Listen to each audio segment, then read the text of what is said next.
এবং জাতীয় পত্রিকা দৈনিক আজকে আলোকিত সকালে বিশেষ প্রতিনিধি আমি নওশীন চলে এসেছি চর ১৩ টেকিয়া মৌজা উচ্চ বালিকা বিদ্যালয়। এখানে আমার সামনে উপস্থিত আছেন আমাদের মাননীয় ভারপ্রাপ্ত প্রধান শিক্ষক মোহাম্মদ হেলাল উদ্দিন। স্যার, আপনাকে অসংখ্য ধন্যবাদ জানাচ্ছি। জি, আপনাকে অসংখ্য ধন্যবাদ আল থেকে আসার জন্য। এই অর্থ বিদ্যালয় চর ১৩ টেকিয়া মৌজা উচ্চ বালিকা বিদ্যালয়টি 1988 সালে প্রতিষ্ঠিত হয়েছে এবং সালে স্বীকৃতি লাভ করেন। আমি অত্র বিদ্যালয়ের প্রধান শিক্ষক অবসরে গিয়েছেন 31শে ডিসেম্বর 2022 এবং আমার পূর্বে একজন ছিলেন ভারপ্রাপ্ত, উনি নাজমুল হাত ছিলেন। ওনার পরে আমি নভেম্বর 2023 থেকে আমি অদ্যবধি পর্যন্ত ভারপ্রাপ্ত প্রধান হিসেবে দায়িত্ব পালন করছি। বিদ্যালয়ে বর্তমানে ছাত্র সংখ্যা আছে 145। 2025 সালে আমাদের রেজাল্ট ছিল 100% A+ সহ। অসংখ্য ধন্যবাদ যে এই ক্রান্তিক মুহূর্তে আপনারা শতভাগ রেজাল্ট আপনারা পেয়েছেন।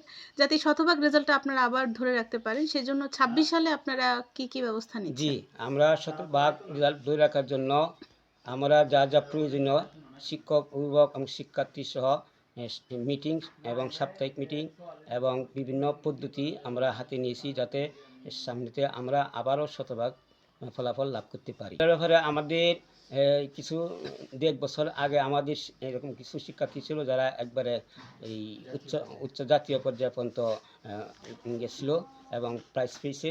বর্তমানে আমরা খেলাধুলার ব্যাপারে অ্যাক্টিভ আছি। আমরা চেষ্টা করি যাতে তাদেরকে এই উচ্চ পদে জাতীয় পর্যায়ে নিতে পারি। এই জন্য আমাদের প্রয়োজনীয় কাজ যা আমরা শিক্ষকদের সাথে পরামর্শ করি এবং শিক্ষার্থীদেরকে উৎসাহমূলক কাজ চালিয়ে যাচ্ছি। আমরা বলতে আমাদের ল্যাব নাই, তবে আইসিটি শিক্ষক আছে। আমাদের আইসিটির মধ্যে অনেকেই আছে এই কম্পিউটার বিষয়ে অভিজ্ঞ। তাদের মাধ্যমে আমরা আইসিটি বিষয়ক এই বিভিন্ন প্রশিক্ষণ বা বিভিন্ন এই লেখাপড়া আমরা দিয়ে থাকি আর কি। এই যে ল্যাব নেই, তো ল্যাবের জন্য আপনারা কি আবেদন করেছেন? জি, ল্যাব একসময় আমাদের জন্য মঞ্জুর হয়েছিল, কিন্তু আমাদের অবকাঠামো দুর্বল বিধায় আমরা সেটা গ্রহণ করতে পারিনি। তার মানে এখন অবকাঠামো একটু সবল করতে এখন হবে। একটু অবকাঠামো ভালো আছে, আমরা ইনশাল্লাহ ল্যাব দিলে আমরা গ্রহণ করতে পারবো আর কি।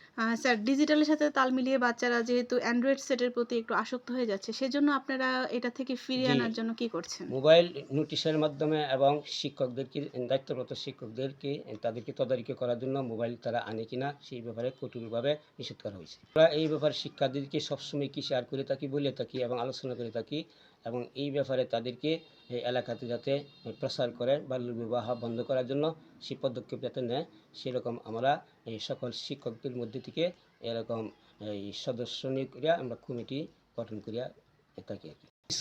স্কুলকে আমি আরও চাচ্ছি যে আরও সুন্দর হোক, অবকাঠামো সুন্দর হোক এবং শিক্ষার মান উন্নয়ন হোক, আর শিক্ষকরা আরও আন্তরিক হোক, আর ভবিষ্যতে যাতে এই চর ১৩ টেকিয়া মৌজা উচ্চ বালিকা বিদ্যালয় দেশের মধ্যে একটা শ্রেষ্ঠ শিক্ষা প্রতিষ্ঠান হিসাবে, নারী শিক্ষার প্রতিষ্ঠান হিসাবে গৌরব লাভ করুক। ধন্যবাদ স্যার আপনাকে। যে আপনাকে ধন্যবাদ।